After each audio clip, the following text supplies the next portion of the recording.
Having money is great, but chasing money is one of the quickest paths to being miserable.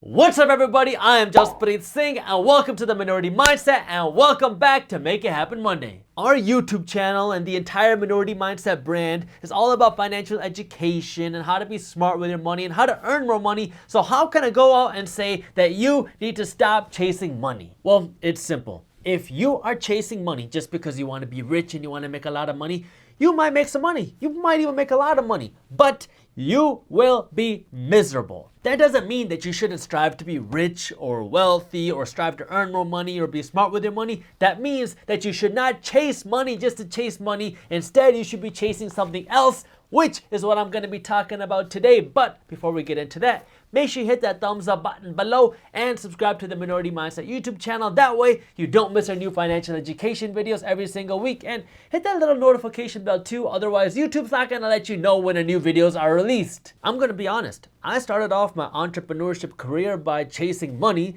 because I wanted to make money and I wanted to have nice things and I wanted to take care of my family, and I thought that's what you had to do, so I chased money. I was never into partying. I never drank alcohol, but when I went to college, I started my own event planning business where I was hosting parties, concerts, and shows. The business grew very quickly while I was in college and it was doing great. I mean, we were very successful. I met some awesome people. I made some great friends and we were making good money. Like at our peak, we were doing 1 to 2 events every single week, and each event would average somewhere between $1,000 and $2,000 of profit. Sometimes it'd be more, sometimes it'd be less, but somewhere in that range. My company was even contracted by the most popular club on campus to host the college night party every single Thursday. So business-wise, we were doing great, especially for an 18, 19-year-old college kid. I learned a lot and I made a lot of money, but I hated what I was doing.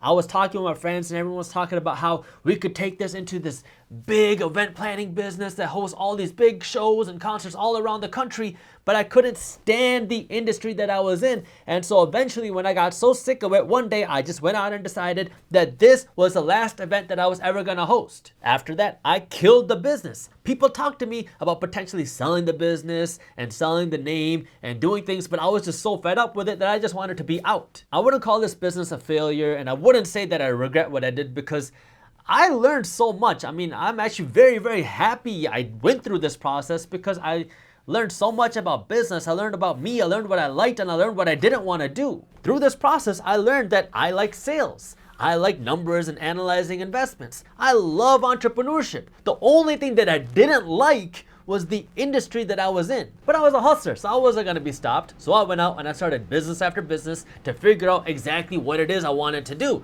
So I went out and I started an Amazon business. I was already involved in real estate as an investor and an agent, but then I started wholesaling real estate. I almost started a donut business. And then I eventually landed on a sock business idea that I had. It was an athletic sock with a special technology in the fabric, which I liked because I consider myself to be pretty athletic. And my goal was to use my sales and my business as proof of concept to license my technology to other businesses. And the business itself did great. Like in the first 30 days of launching and opening up pre-orders, we did over $20,000 worth of sales. So the business itself was doing great. Things were looking really good and we had a lot of potential licensing deals in play, and I had a lot of investors reaching out to me, and one investor said that they might even have a connection with Under Armour. So things were looking really good, but that's when we found out that our patent was denied. Now every business that we had a potential licensing deal with backed out, and at the same time I was starting Minority Mindset, which wasn't making any money, but I enjoyed it because I like working with entrepreneurs. I like talking about personal finance. And now I was at a crossroads. Do I want to continue building this sock business and selling socks, which was very profitable and which was doing great? Or do I want to continue doing something like Minority Mindset, which I love, but isn't making any money? Like, socks are cool, but I don't really love socks like that. Minority Mindset is awesome and it's great and I love it and I love the concept and I love everything about it, but it's not making any money. I don't need to tell you what happened because you see me here, but I slowly transitioned away from the sock business into Minority Mindset, where I had no idea No idea how we were going to make money or how we were going to do anything. All I knew was I loved this value I was providing through financial education, from things that I learned from my mistakes and things that I wish I grew up learning. And I knew that I loved working with entrepreneurs. So now I was really just chasing value. All I wanted to do was help people start a business. And I wanted to help people manage their money better, because that's something I wish somebody would have told me 10 years ago or 20 years ago. Now, fast forward a few years, and Minority Mindset has definitely made a mark in the financial news and education space. We're nowhere near the top yet, but we have made a statement that we're here to stay and that we are coming for this financial news and education sector. And I think a lot of our growth in the office and in the internet world has to do with us providing so much value and helping so many people, rather than just coming in and looking to make a quick buck. Like our financial newsletter, which you've probably heard me talk a lot about, started off with 0 readers in late 2019.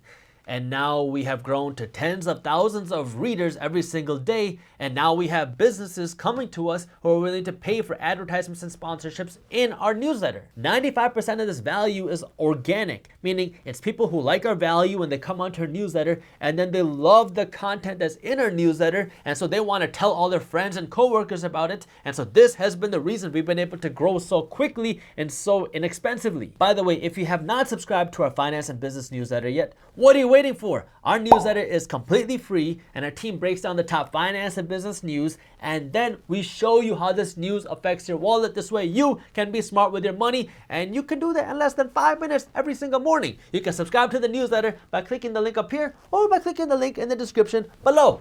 What are you waiting for? What I'm trying to get at today is I think every entrepreneur goes through a similar stage where in the beginning, you just want to make that money, so you're chasing money. But if you chase that value, if you put your focus in on helping people, making an impact, and creating value, this might be through a product, a service, or whatever it is that you offer, something that you offer that helps people and it gives people value. If you put your focus in on that, you will be able to make much more money, and you'll be a whole lot happier along the way too. Now, I do need to tell you that this is not easy. I mean, starting a business and creating value and impacting people and building that value is not a way to get rich quick.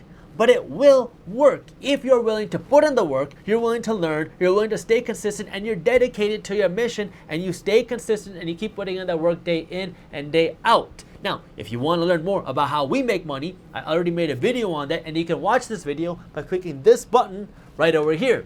Thank you for watching. I will see you next time, and as always, keep hustling.